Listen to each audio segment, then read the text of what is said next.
Good evening, buenas noches. I'd like to begin by telling you a little bit about where I come from and how I've made it to this point in my life. I was born in Lima, Peru. We got some Peruvians? Great. Lima, Peru.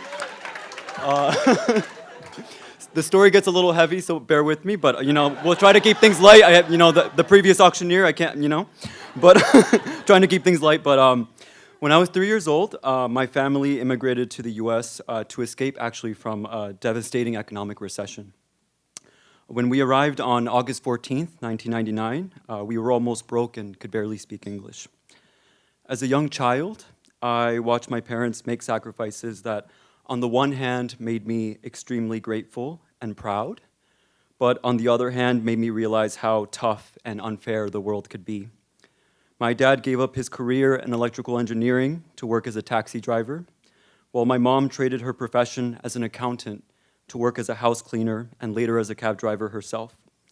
As I watched my parents work from dusk until dawn to put food on the table and a roof over our heads, I learned the value of hard work. And more importantly, I gained the strength, courage, and motivation to do everything in my power to lift my family out of poverty. And all of that began with my education. Having lived in Westchester for the past 20 years, I am a proud graduate of Mount Kisco Elementary School, Fox Lane Middle School, and Fox Lane High School. My journey with Latino Youth College Access in particular began during my junior year of high school, when I was very much uncertain about my ability to receive and afford a college education. I remember attending the first series of Latino Youth workshops in the Mount Kisco Public Library, where Shirley opened my eyes to an entire world of extraordinary possibilities. No longer did I see an insurpassable chasm between myself and the ivory towers of the universities that I dreamed of attending. Instead, I saw a bridge and an organization that was willing to give me the tools and encouragement to make it to the other side. As a Latino youth scholar, I was guided in everything I needed to do to become a top candidate for university admissions, including affordable SAT prep classes, essay writing workshops, financial aid boot camps. Yes, we use the word boot camps because they really are that difficult, and one-on-one attention from my Latino youth college coach, C. Voller. Ultimately, because of these resources and the support of my teachers and guidance counselor at Fox Lane, I gained admission to 5 Ivy League schools and 11 other top-tier institutions.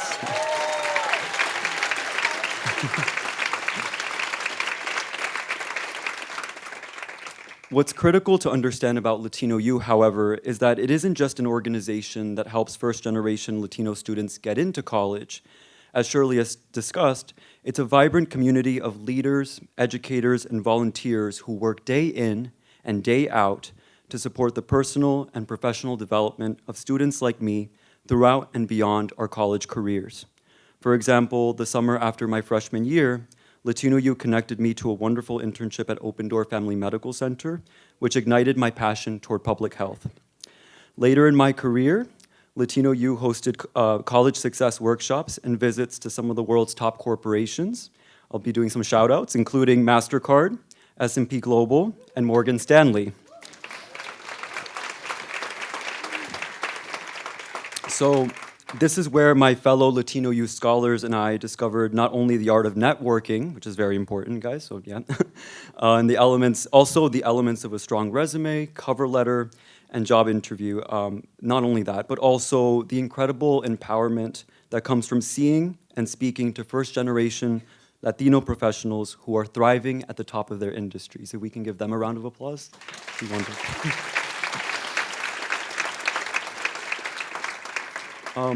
Considering at last what I learned from my college education, I would like to share 3 pivotal moments during my time at Princeton, which fundamentally changed the course of my life. The first turning point was when I began my studies as a psychology major. Do we have any psychology majors in the room? Hey! And also with a minor in global health and health policy. Over a span of 3 years, my professors and classmates in these departments liberated my consciousness by allowing me to put a name to all the injustices I had felt from a young age, as well as those experienced by other marginalized communities. Specifically, as a student researcher at Princeton's Stigma and Social Perception Lab, I learned how scientific research could be used to not only understand discrimination, but also to foster diversity, equity, and inclusion in every sector of our society. Through the 8 months that I worked on my senior thesis, for example, I found strong support for the hypothesis that state-level immigration policy exclusivity is significantly associated with worse mental health outcomes and lower access to healthcare in the Latino population. More broadly, as a result of my academic and professional experience, my goal is now to pursue a PhD in clinical psychology and a master's in public health, to work as a licensed clinical psychologist, research scientist, and policy advisor dedicated to improving the effectiveness and accessibility of mental health care in the United States and in Latin America.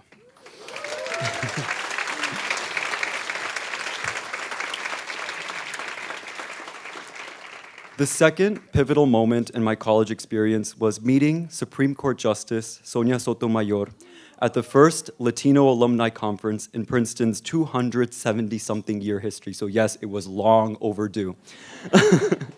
This conference, titled Adelante Tigres, opened my eyes to the extraordinary wisdom and kindness of the Latina individuals who have set foot on our campus. When I listened to these alumni talk about their experiences at Princeton, I was amazed to see how easy it was to relate with their stories, despite our generational differences.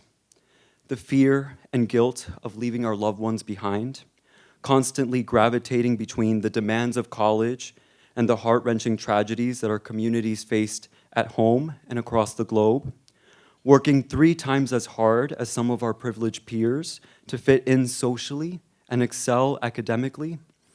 Above all, the struggle was knowing in our hearts that we had to live and breathe in an institution that was not built for students like us. And nevertheless, we could all relate with the experience of persistence. We found supportive communities, lifelong friendships, mentors who understood and believed in us, and perhaps the greatest gift of all was being able to use our knowledge to empower the communities that had nurtured us in the first place, and as such, to live out our university's motto, in the nation's service and the service of humanity. Thus, as we all sat together to listen to Justice Sotomayor's keynote speech, I felt so connected to everyone around me that for the first time in my entire life, I didn't feel like a minority or an outsider. I felt utterly human, with no sense of doubt about who I was and where I belonged. Ultimately, the statement that most stood out to me from her speech was her response to the last question from an audience member. Justice Sotomayor said, and I quote, "What am I the proudest of? That I've never walked alone. That all the people who I have loved and have loved me have taken every step with me. How many people succeed in life and lose everyone they love in the process? I am proud that I can say here today that I have reached where I have reached with the people I love beside me, not behind me, but beside me." That's end quote. That was the quote.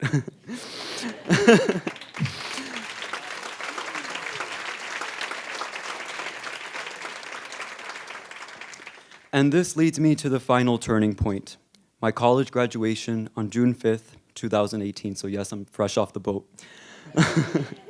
The son of working-class Latino immigrants, I am the first in my immediate family to graduate from college in the US, and the first in all of my extended family to graduate with an Ivy League degree. The first 2 people I would like to thank are my parents. Mama y Papa, if you can get up.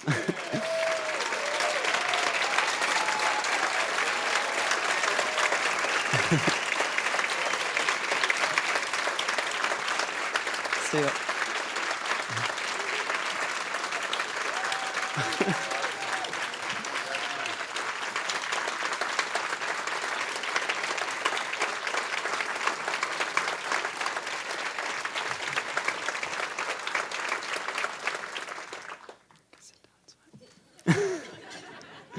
They wanted me to know like when the cue is, and I'm like, it's okay now. It's okay. But I will be reading a letter that I was actually hoping to give to my, but then it lost, the dramatic effect. So I think I'll read them here. So these are two quick letters that I wrote for my parents. Querido Papa, I remember one day you told me that you didn't want to make a LinkedIn account of all things. You said, I'm just a taxi driver, implying that no one would care about what you do. I'm here to tell you that you are so much more than just a taxi driver. Eres mi héroe y el hombre más fuerte que conozco. You are my hero and the strongest man I know. If I ever have the privilege of becoming a father myself one day, I would be lucky to love my children half as much as you have loved me. That's my message to you.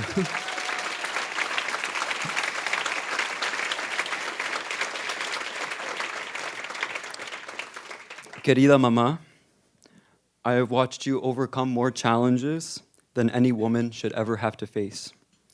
Mirándote ahora, sana y feliz, es una bendición absoluta. Mi héroe y compañera de toda la vida, gracias por amarme y aceptarme tal y como soy. Thank you for loving and accepting me just the way I am. I pray that this past graduation is just one of the numerous milestones that we will have the privilege of sharing together.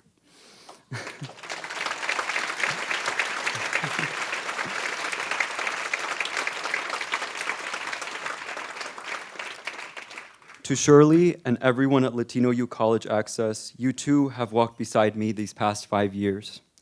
Thank you for helping us make our dreams come true and for becoming the second family that I and so many other students need. May you continue to grow so that the next generation of Latino youth is as prepared to take on the world as I am now.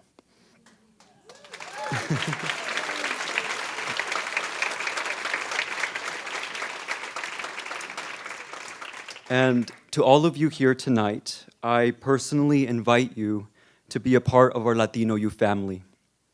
At the end of the day, I can assure you that if you take the time to sit at our dinner table, literally and metaphorically speaking, you will see that there is plenty of arroz, pollo, frijoles, and amor, love, to go around. Thank you so much.